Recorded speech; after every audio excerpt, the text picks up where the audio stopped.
Salut à tous et bienvenue dans cette vidéo. C'est Jean-Marc de l'Académie Running et Trail. Aujourd'hui, on va répondre à une question cruciale.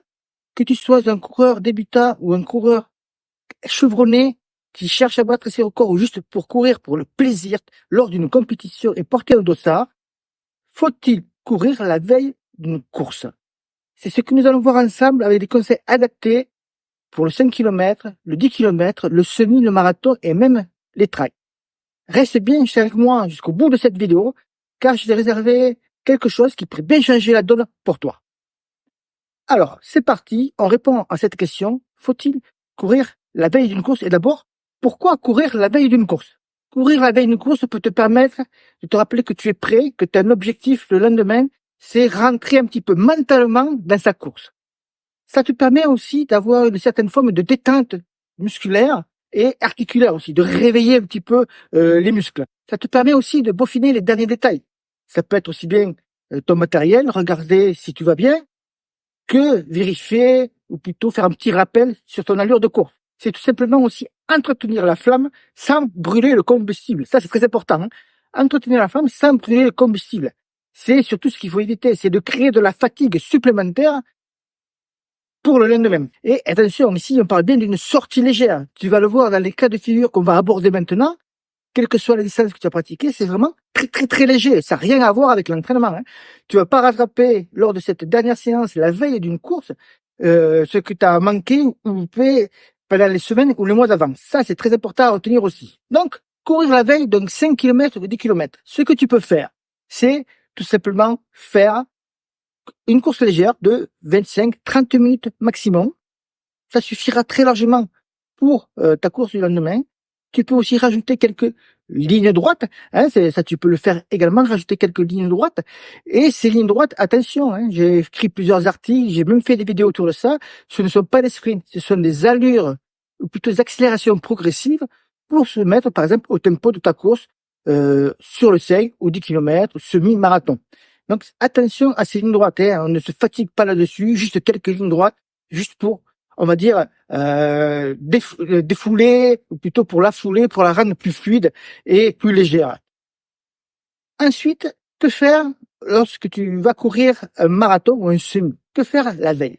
Là également, tu peux faire un petit footing léger, mais au lieu de le faire sur une si longue durée de 25-30 minutes pour un 5 ou un 10 km, ici, tu vas te contenter de 15-20 minutes. Ça suffit très largement.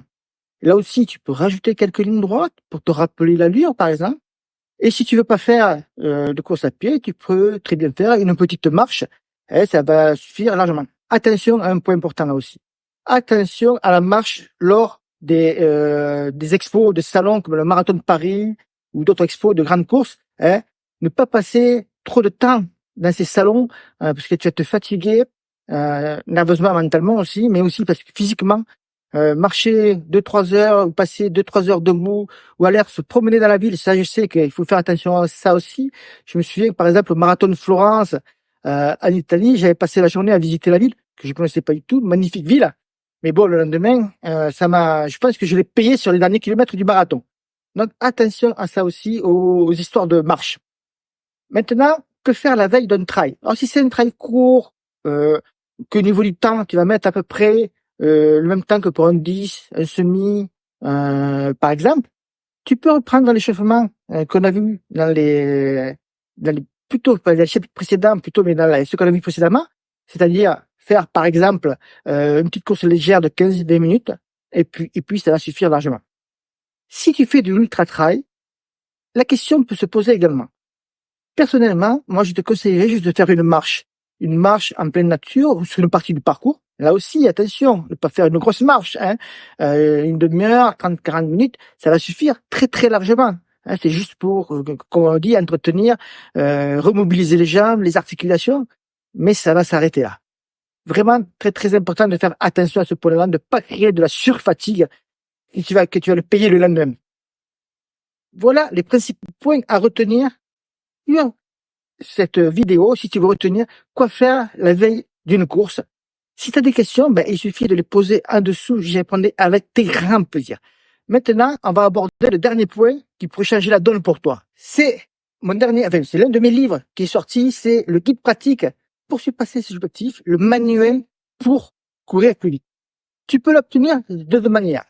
Soit tu vas sur Amazon et tu le commandes, je te mettrai le lien en dessous, soit tu peux le recevoir gratuitement à travers notre programme Booster sa saison réunie, qui comprend d'autres plans d'entraînement. Là aussi, il y a des plans d'entraînement, mais tu vas en avoir d'autres dans ce programme-là, des vidéos de formation, échauffement, étirement, etc., etc.